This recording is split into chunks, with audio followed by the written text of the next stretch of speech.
We're talking about the history of humanity and how we have been influenced. And it's like we deserve to know that, and we deserve the technologies that are being suppressed, because it's really just keeping us in that prison. Hello, and thanks for tuning in to the It Can't Be a Joke podcast. This is a place where we have open dialogue about a variety of different topics, such as non-human intelligence, corruption exposure, spirituality, and ancient history and mythology. Our mission is to expose the truths and knowledge that have been kept from humanity for all too long. With support and global consciousness, our aim is to bring down the military, pharmaceutical, banking, and oil industrial complexes who are responsible for endless wars and keeping half the world in poverty.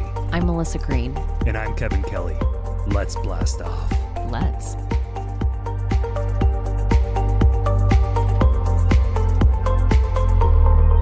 Hello, everyone. It is January 23rd, and you're tuning in to the fourth episode of the It Can't Be a Joke podcast. Recently, we've been discussing a lot about energy. You've probably heard us mention zero-point energy, aka free energy, which was first discovered by the inventor and scientist Nikola Tesla. He's the man. We're going to dive into what exactly is free energy, and we're going to discuss all of the different scientists that have developed a variation of Tesla's free energy model up through the 1990s, and then today. People have invented over the years different ways of free energy or different technologies that put out way more power than actually goes into running them. So sometimes it may not be technically free energy or, 0-point energy, but it is way more affordable than the current way that we're doing it now. But most importantly, that there is inventions and technology out there that has never come to the public's eye because it's been suppressed. We'll talk a little bit about when they put a patent on something and how that makes it really difficult for it to become public access, right? Yeah, if they try to patent their invention and then suddenly it won't get passed through or they get bought out. So, maybe they get $20 million and they just kind of go on with their life. Okay, well, I made bank, so, but the technology is not getting out there because it's being suppressed by the power oil companies. Or, if they won't get bought out, a lot of times then they'll get threatened with their lives. Some people have been murdered because when you control the power, the means of people's lives, you control them, you control the people. Mm-hmm. I always like to explain it as we're being exposed to only so much. We're not being fully educated. There is a difference. They expose us to things, they don't educate us. So that's what we're going to do today, educate you on Tesla's zero-point energy and lots of other good stuff. And a lot of the information and revelations that we have received is from the documentary The Lost Century and How to Reclaim It. Came out back in June. I've showed it to quite a few people at this point, and usually towards the end they're all just kind of dumbfounded, like, is this seriously going on? Has this really happened? It's like, yeah, this is the world that we've been living in, and this is the fishbowl that we're being controlled through. Just going back to, there's beneficial things for humanity and they're not being passed through. And look at the world. It's January 23rd, 2024. If you follow what's going on in the world right now, it's like absolutely insane. It's a terrifying time to be living in. There's like some new disaster every single day, multiple a day. And we're just used to it because that's all we see in the media. We're on the brink of World War III, which I never thought would ever happen again. And when I was a teacher, I would talk about, World War II is probably the last huge war, and that we're going to be okay from here because we've used nukes and we'll never use those again, so war won't happen. Well, they might not use nukes. That doesn't mean war isn't going to happen on a global scale again. And I'm really terrified right now. Speaking of World War II, that's actually when the CIA and all of these secret agents, what do you call them, that started studying... Secret Agent Man. Yeah, I know that one. Yeah.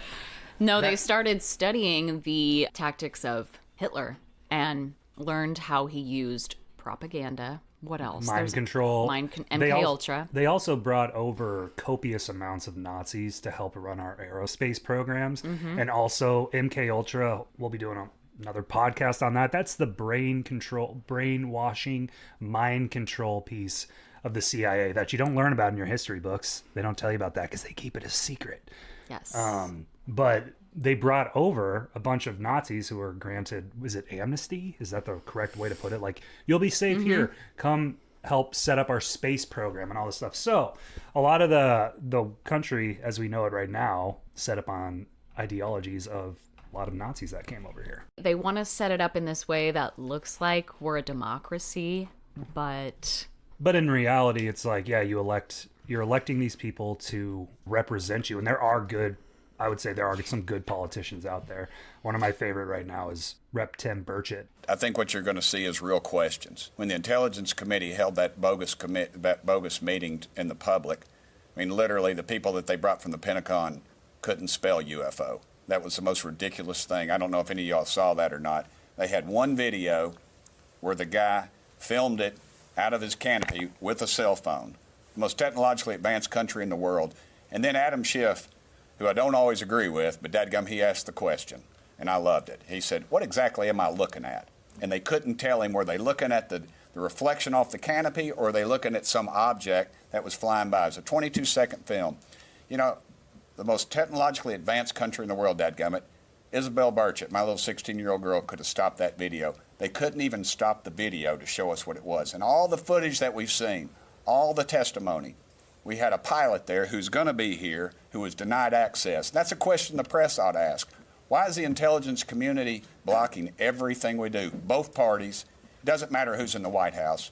The American public deserves to know. Let's get to the bottom of it. He is from Tennessee. He's huge for the disclosure movement and for just standing up for the principles of what our country was founded on. And he's just this stand-up dude. You can tell he's not a bot politician. No, he's speaking out, and I think he's pushing this agenda, the whole disclosure thing, and he's not afraid. Right. He's very bold, which I love. He's a tough son of a gun, dadgummit. Dadgummit. He was we should mention in case our listeners want to watch this, Tim Burchett was in the newest UFO documentary titled TMZ Presents UFO Revolution, which is streaming free right now on Tubi. So if you're interested, check it out. It's a good documentary where we've watched the first episode so far, and it's entertaining and a lot of information. They talk about the jellyfish UFO. Yeah, that was something I saw going around Twitter over the last couple of weeks. And that was really cool because I didn't really see much about that. They always show that black and white picture of pilots who are seeing that UFO. I'm so sick of seeing that footage. The Tic Tac, yeah. We keep seeing the released UFO footage that we get is just so hard to decipher what's going on. But that's what we get, so that's why we like to go out and film our own, because that's when you're like, oh wow, this is legit good footage that can't really be explained, but it's better than, I mean, obviously the Tic Tac footage and everything there is great footage. At least we have it, but it's still like, okay, we want to see the real deal. Yeah, and that kind of leads into today's topic, because when Kevin mentioned the lost century and how to reclaim it, there's this really great scene of all of these reverse engineered UFOs, because they've had this technology for a long, long time. That they have successfully reverse engineered it from the craft that we've recovered from back in the 40s. Roswell. You know, there's craft that was recovered in Italy in the 30s. There's many different countries have the technology, and I think the reverse engineering program goes throughout the whole world, and they all kind of work together on it. Yeah. But yeah, Lockheed Skunk Works is the Tic Tac that people see going around, and it looks like a propane tank flying through the air. They believe that that's Lockheed Skunk Works. That's a private military contractor, and Eisenhower, he helped warn us all on the military industrial complex. And I kind of want to play that a little clip for you there on his warning to the United States. Its grave implications. Our toil, resources, and livelihood are all involved. So is the very structure of our society. In the councils of government, we must guard against the acquisition of unwarranted influence, whether sought or unsought, by the military-industrial complex. The potential for the disastrous rise of misplaced power exists and will persist. We must never let the weight of this combination endanger our liberties or democratic processes. We should take nothing for granted. Only an alert and knowledgeable citizenry can compel the proper meshing of the huge industrial and military machinery of defense with our peaceful methods and goals, so that security and liberty may prosper together. Basically, what he's saying is when there's no checks and balances to these contractors, which are businesses that are contracted out through the United States military, they can do whatever they want. They are free to conduct the research, to perform the experiments, whatever. And the public doesn't get to know about it. Remember, we're all kept in the dark here. And that's where a lot of our tax dollars go to. That's where all of our tax dollars go to, not to the DMV or any of the public places that are supposed to be, serving us. And that's why they're such trash, and they're not kept in good conditions. You wonder, it's like, okay, a quarter of my paycheck is going towards taxes. Why are all the government buildings and public buildings why are they so out of date? Well, none of the money is going there. The DMV hasn't changed since I first went there when I was 16, I swear. Nothing has changed. It hasn't. It's They make you bring cash or a check, and I'm just like, oh my God. They're so outdated, and also I'm not saying this towards every DMV worker, but we all know that there's some of those workers there that are just miserable. And it's probably because they're working under these miserable conditions. They don't get the funding that they actually deserve. That's a lot of government employees. Right back to the education system. Oh, we know firsthand about that. We're going to dive into just a lot of the different inventions, a lot of the different events that have transpired to keep the technology in the dark and to keep us stuck on fossil fuels, oil, burning coal for electricity. There's a lot that's discussed in this documentary, and we want to dive into some of these items. We're just going to work our way up to the GOAT, Nikola Tesla. The GOAT! He is the GOAT. He is. It's just, he's a goat. Yeah. He's a little goat running around. There's also a really important quote by Greer where he discusses that we can't have peace without justice, and no justice when half the world is living in poverty. And that's a statistic that's also extremely alarming. Half of the world. So if we got 8 billion people here, we got 4 billion people who are living in poverty.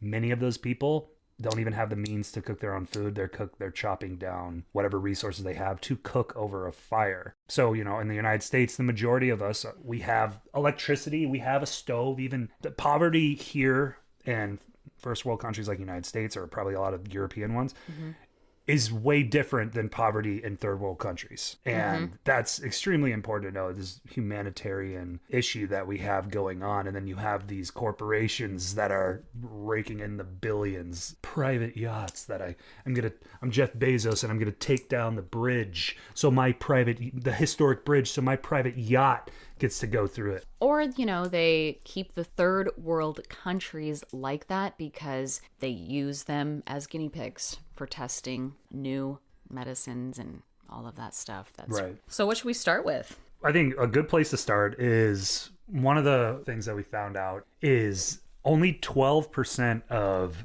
the energy in the US, at least, is renewable, being wind and solar. So 90% of what we're doing is still... It's actually really expensive to install and make solar panels, and you have to replace them. Yeah. So is that still taking from the grid, just like electric vehicles? From what I've heard out here in Massachusetts, if you get solar, it's not like that solar is just powering your house. Like, oh yeah, the sun hits my house and then I get free energy. It goes back into the power grid and is dispersed. But that's what I've heard is like, yeah, that's not just straight powering your house. It's going back into the power grid to be dispersed. So 12% of the energy renewable. Also, using solar and wind, it's not plausible. We don't have enough space to power everything that we need to power. Yeah. So we're still stuck on the fossil fuels. It's once again keeping us in that prison, keeping you reliant on oil, reliant on coal for electricity. It's control. Free energy would mean freedom and abundance for every single person in poverty. We mentioned on a previous podcast that you could grow a garden in the middle of the Sahara Desert if you wanted. A little dome. Your dome is powered on the energy. And we're going to dive into this with Tesla later on in the pod, but pulling energy from the Earth's magnetic field, and that would power your home. You could live in the Sahara. You could have a greenhouse that you're growing everything in inside of your dome. Same thing, you live in the Antarctic, you're pulling from the Earth, and that's the biggest source of power that we have. And the global elite, the billionaires, they don't want you to know about this. Well, I watched back in 2009 this documentary with Michael Rupert, who we've seen in some other stuff. He is excellent. He's amazing, and he was a journalist. I think he did work with the intelligence operations, maybe the CIA. He died of a heart attack, quote unquote, right? Yeah. So back in 2009, he came out as kind of a whistleblower with this documentary and all the corruption going on. And he explains how it's called Collapse. It came out in 2009. And he explains how those industries, fossil fuels, everything needs oil. We have plastic. You need oil to make plastic. You need oil to make your toothbrushes, your toothpaste. You need oil to transport things on trains and planes, and it's everything. It's a global monopoly controlling. And then they try to distract you by, first of all, they call us consumers. They want us consuming. And then they want to throw it back on the people, saying that, like, you're killing the planet. And then they do something stupid that people buy into by saying, we should eliminate plastic straws. Plastic straws contribute 0.03% of the plastic pollution. What they don't want to tell you is that fishermen fishing with their big plastic nets in the ocean, half the time they lose those nets. That's where it's coming from. But they don't want to stop that monopoly.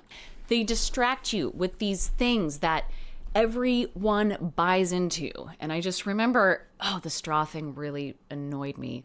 Can't you also just do like metal straws and wash it in the dishwasher with all the other silverware? Yeah, it just became this big fad on Instagram, and people were like, we're buying metal straws now. I'm like, that is a distraction. The distraction. To make people think that they're doing something, but they call us consumers. They want us consuming. The other thing they also want to do is pit the left versus the right into thinking that they're having a legitimate argument or discussion around the global climate problem. They want you to think that you're having a legitimate argument. Yes. When in the end, we have the technology that there doesn't need to be an argument. We could be free from that argument. Yeah. And they want us arguing and fighting. And I think that everyone out there, if they had the opportunity to live freely, and you could grow your own, you could have your own garden, you're growing your food, your house is run, your car is run on free energy, 0 point energy. Most people would be totally fine with that. Sure, you still can work a job, a part-time job, but you don't need to be a time slave 9 to 5, which we all know, Monday through Friday, 9 to 5. The majority of us out there are feeling like a time slave. So now we're going to get into some of these inventions. And the first one that, Kevin, you want to mention has to do with the patenting. When you create an invention, or you have, it's very similar to trademarking. You want to make sure that you patent it so you own the rights to it. And his name was Tom Vallone, or Tom Vallone. Not really sure exactly how he does the pronunciation, but he was a PhD, and he was a physicist who blew the whistle on the patent office for seizing inventions that could solve humanity's problems. That is a huge red flag. He did great work on blowing the whistle on that. And I think it's important for everybody to know there is inventions that could better humanity and be great for everyone. Yeah. Yet the patent office is seizing those inventions. A lot of that, what's going to solve a lot of humanity's problems is free energy and giving everyone the ability to have free energy. It's like the most important thing when you talk about ending poverty for good. I like this guy. Yeah. He blew the whistle. He came forward. A lot of the inventors that we're going to go through here, these would have been some of the patents that would have been seized. Lives being threatened. Some of these people that we talk about were killed.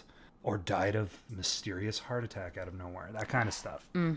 Yeah, even Mike Rupert, they made it look like he shot himself in the head. Yes. So sad. They made it look like he shot himself in the head. There's more research that we were doing on that one, which there was a suicide note and right. He worked for the intelligence community, and he had a really high up position. And then at the end of that documentary, you see him in his trailer living out in the middle of nowhere. Like, he just went off the grid. Yeah. And when Collapse came out in 2009, a few years later, he commits suicide. He wanted what was good for humanity. He was one of those, what did you refer to Nikola Tesla as, a saint? Yeah.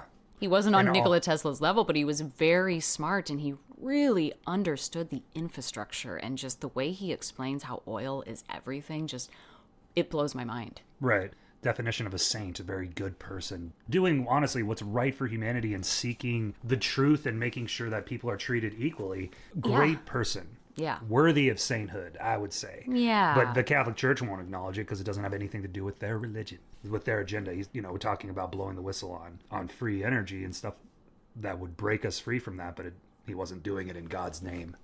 Right. So he doesn't get the saint. But you know what? We'll say you're a saint in our hearts. Yeah. There was another member, Charles Brown. He was a part of Project Blue Book, which was in the 50s and the 60s, I think the 70s. After Roswell, the government put together Project Blue Book, who's going to investigate UFO sightings, crash retrievals, all that, and basically try to debunk it for the public. Yes. And we'll dive more into Project Blue Book, but that was a big program that ran for a long time to kind of try to investigate the phenomenon behind UFOs. But Charles Brown was a Project Blue Book member, or was part of the team, and he had an invention that could add 30 to 40 miles per hour using more air in the combustion process. So 30 to 40 miles, you get an additional 30 to 40 miles per gallon to what you're currently getting. Now, so add that on top of, let's say my car gets 18 miles per gallon right now, my Ford Escape. Now you're saying that it could be 58, 48. That's insane. But once again, didn't get pushed forward. Stopped in the process. Talking about the reverse engineering, I wanted to point out that UFO, a lot of them are man-made ones that haven't been disclosed. They're basically alternative energy and propulsion devices. A lot of the ones that we see that are flying around, we believe that they are alternative energy and propulsion devices. Yes. You have Lockheed Skunk Works, you have Raytheon, different military contractors, that Northrop Grumman. Oh, yes. That have reverse engineered it. They're keeping it hidden. And just think if they came out and said, this is alternative energy, this is a propulsion device, that would really perk up everyone's antennas, and we'd be like, whoa. It would change the game 100%. Yeah. Now people can have free running cars or floating off the ground. At this point, I'll just take a car that will run on free energy.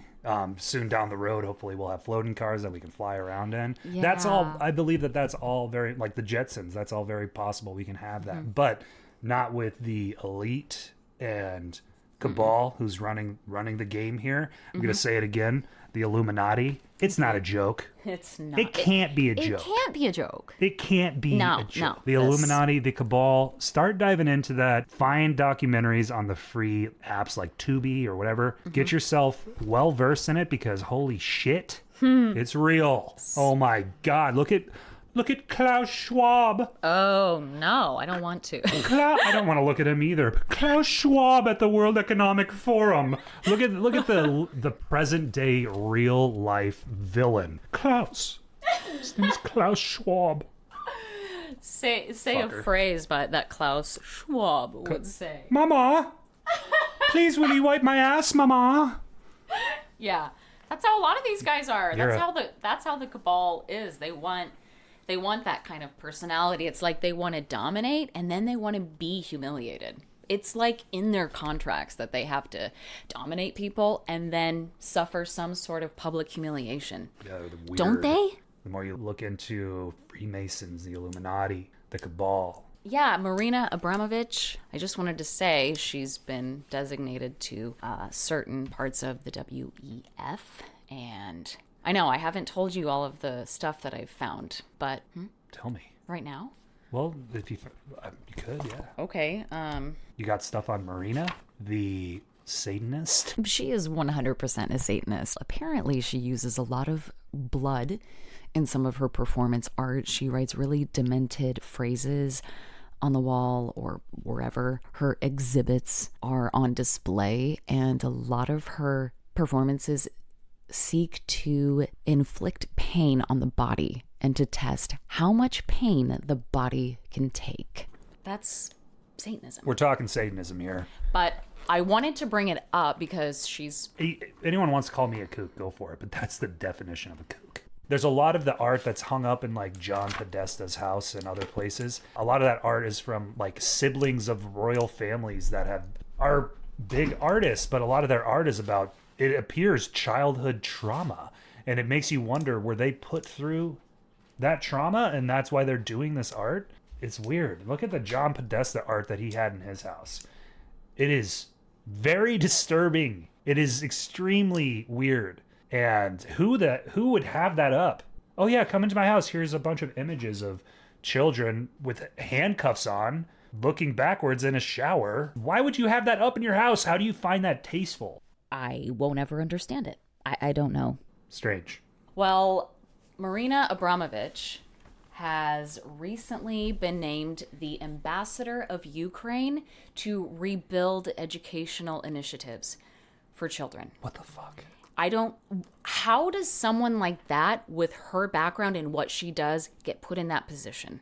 Because the cabal that's running everything. Mm-hmm. That is fucking unreal. Yeah, I know. To reform education, you're going to have someone, oh my God. I know. Isn't that insane?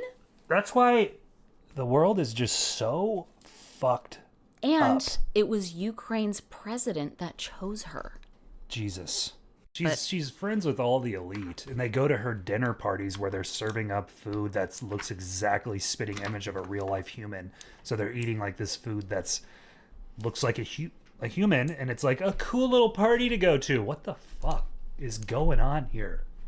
I want to bring up a report that came from Austin, Texas, this year, 2024. She was accused of allowing sexual harassment to happen at one of her exhibits at MoMA, the Museum of Modern Art. And this guy's coming out and basically saying that he was sexually harassed. There was this really weird culture to just tough it out during one of her performance pieces. Him and this other artist were standing naked, and it's disturbing that Klaus Schwab and this Satanist, Marina Abramovich, are in control of rebuilding the educational structure in Ukraine. That blows my mind and kind of makes me sick.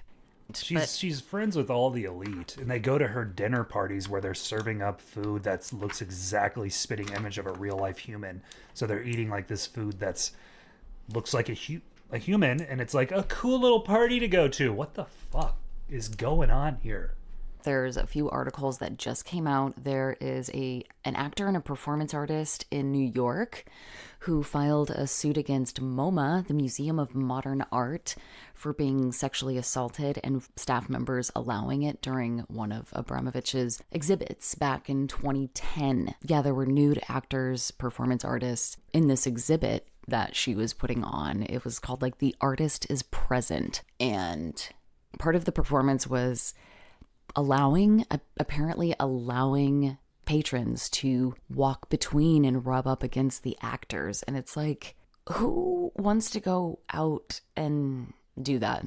There was also an article, I'll post it below, from Art News, and then a news station in Austin, Texas that reported on it. But like the article just ends. The Museum of Modern Art is looking into it. How's that for a news update? It's extremely disturbing, and we'll get back into... That's a different episode we really want to dive into, but... We don't want to get too sidetracked on that topic. We will dive into it more, but we do want to get back into some of the different inventions that are not being brought out. Another invention was the Edwin Gray electric motor. And this had an input of 26.8 watts of energy to an output of 7,460 watts. That's huge. Huge. Absolutely huge. Oh my gosh. So you have a motor that is essentially, I mean, you're barely putting any energy into it, and you're going to get so much out. Yet, we don't have that. No. And when we talk about the grid, if you get into what it looks like out in the universe, there's like everything relates to geometry. And they kind of explain it like there's this grid blanket that flows. It's not this empty space. And from that grid, particles can fluctuate in and out of existence. So that's part of the science behind 0-point energy. It's fluctuating, and when Tesla tapped into the magnetic field, he found a way to get that energy moving fast enough, and like all these scientists have. Yeah, all these inventors, all these scientists, but it doesn't get pushed forward because you can't charge much for it. Yes. It just benefits humanity, but it doesn't benefit the billionaires. Joseph Newman and Milton Everett, when they're describing that they went and researched one of these inventions, and they did see that indeed it put out more energy than was being taken in. And that was groundbreaking at the time. And he came out and said, yes, it is actually doing this. I wanted to prove him wrong, and I couldn't because it actually worked. It did what he said it was going to do. So that's also extremely eye-opening right there. So another one of these scientists and inventors was Floyd Sweet. His nickname, I guess, was Sparky. Sparky. And he basically had a 0-point energy small box about the size of a cigarette pack. People in his field say that there's a lot of evidence that he was possibly killed, although he died of a heart attack. But the input was 0.3 milliwatts. The output, 223,710 watts.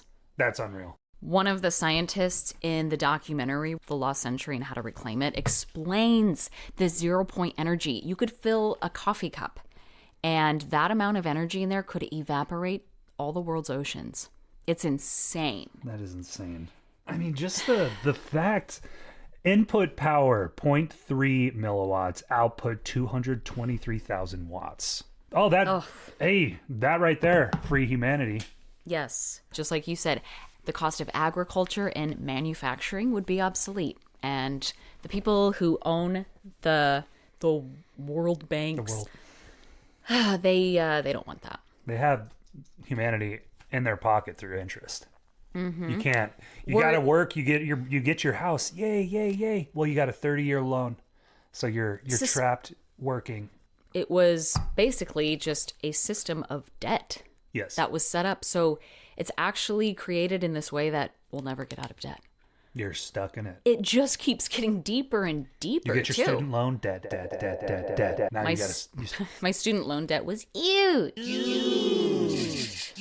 The interest that I pay right now on my house, my 30-year loan, I pay off about $500 every month. The other $1,900, $2,000 goes towards interest. So it's insane. So you're working, they keep you working until you're 60, 65, 68, whenever, and then you finally get to retire. You made it through this far of your life. Yeah. Now you can sit in your home that you finally paid off. It's a bunch of bullshit. And we talked about how it reminds us of that song, Little boxes on the hillside, little boxes made of ticky-tacky. They all want us to be put in the meat grinder, come out the same. Another really important event that transpired back in the early 2000s, and you would have heard me talk about this in the first episode if you checked out the first episode, Dr. Eugene Malov. And this was the Fleischmann-Pons cold fusion experiment. And basically, Eugene Malov was overseeing this event. He saw the results He worked at MIT, so Massachusetts Institute of Technology, and he saw how they changed the data reproducing the Pons-Fleischmann experiment. He knew that they committed scientific fraud here, and that the Fleischmann-Pons experiment did put out way more power than it was taken in. But then when he saw the real results, and then he saw the published results and how they were altered. They changed it. And he came out and he was public about this because he saw that wrong was being done. Another saint. Mm-hmm. And in 2004, he was murdered outside of his childhood home. He was at his parents' and he was murdered. He was showing how this was fraud. Another way humanity could be freed with free energy, yet they keep us down. They keep suppressing it. He was a close friend of Dr. Stephen Greer's, and Greer was trying to get him to disclose this invention for humanity. And it's so sad because, I mean, I think he was just blowing the whistle on the scientific fraud, and then he gets murdered. Mm-hmm. Literally, you can look him up on the good old internet, and they're not going to tell you that he was murdered because he blew the whistle on scientific fraud. They're just going to say, he was murdered outside of his house. They've done that for a long time. I can't remember the name of the oil company that eventually became Exxon. The head of Exxon eventually became Secretary of State. Exxon funded 40 different groups, and there was a physicist, I think his name was Martin Hoffert, I'll double check that. He said Exxon promoted views of scientists that were false. So they've been doing this for a long time. Just makes me really, really bummed out. And you talked about how a lot of the inventors, they have the secret sauce and that they'll take it to the grave. What did Greer call that again? Inventor syndrome? Or was it crazy inventor syndrome? Yeah. Here's another one. I'm sure that you've heard of it. The hydro car from Stan Meyer. Water fuel. Can you imagine just going down to the lake and filling up your tank with some water? 1995. Basically, car that's run on water. Doesn't pollute the air. Yeah. Cleans up the atmosphere. Win-win. He was poisoned and killed at a Cracker Barrel. Yes. As Greer talks about in the documentary. Ugh. Cars run on water. Look it up. This is the type of stuff that's just it's just so upsetting. I know. That once again we're living, and Michael Schratt, he's favorite military historian. He does a lot of UFO topics. He mentions how we are living in a construct, how everything is outdated. Oil, gas, outdated. Even solar and wind is outdated because we have the technologies that can free us from all of that. Michael Schratt, another great person to look into. He's in a lot of UFO documentaries. He's really knowledgeable on this topic. I know that over the past few years, I've heard the theory that we're living in a simulation. And I'm always like, what do people mean when they say that we're living in a video game? That doesn't make any sense to me, But now the more that I think of it, when people say we're living in a simulation, we are, in the sense that the information that's being given to us and that's presented is making us live in this construct that we think this is the only technology that we have and that there's been no other breakthroughs. So in that sense, yes, we are living in a simulation. Not that nothing is real. It's a simulation of information being kept from us. So we're living in that construct. And once the knowledge is there and once you dive into it, then you see the world for what it really is. And the key will unlock. The powers that be know how powerful the mind is, because there's a lot of science and energetics, a little bit of spirituality sprinkled into the idea that thoughts create things. You can't create or bring something into existence without it being a thought first. And you might know this if you follow any spiritual teachers or thought leaders like Dr. Joe Dispenza, who has a really amazing story about healing himself from this traumatic accident that was going to leave him paralyzed or something really tragic, and he healed himself mentally. He and Dr. Bruce Lipton, along with the polymath Dr. Edward Grant, who studies geometry, pyramids in ancient Egypt. He basically describes how the whole universe is geometry.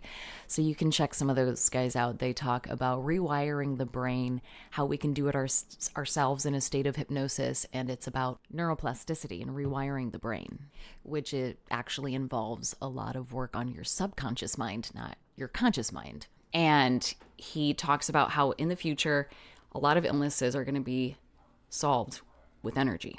Sometimes when I tell people I'm healing traumatic events with hypnosis, they think that's really woo-woo. And I'm like, no, it's more woohoo. I think that more people are waking up to the fact that this reality that was created, what you're saying right now, this reality that was created is just one reality. It's not the only way. It isn't the way. It's like, well, this is just how it is. Nuh-uh. No, it can change.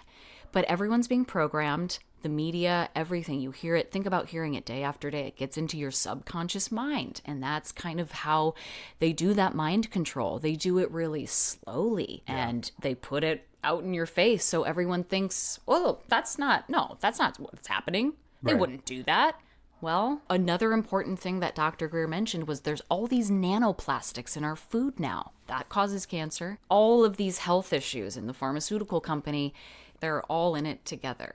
They are. They don't want powerful thought leaders and scientists like Eugene Malov changing the world. MLK Jr., John Lennon, they shot him because here is a man that is all about peace and he's more influential than most people in the world right now. We have to get rid of him. Mm-hmm. JFK. JFK. He wanted to abolish the CIA. And Lincoln, they shot him. They just won't stop. We're actually not stopping there. That wraps up part 1 of episode 4. So please join us tomorrow for part 2, where we continue the conversation on 0 point energy and take a deep dive into Nikola Tesla and Egypt. Remember to follow us for updates. Just search for It Can't Be a Joke on Instagram, X, YouTube, and Patreon. What are your thoughts on this episode or stories you'd like to share with us? We want to hear from you. Shoot us an email at itcan'tbeajoke@gmail.com. And don't stop looking up.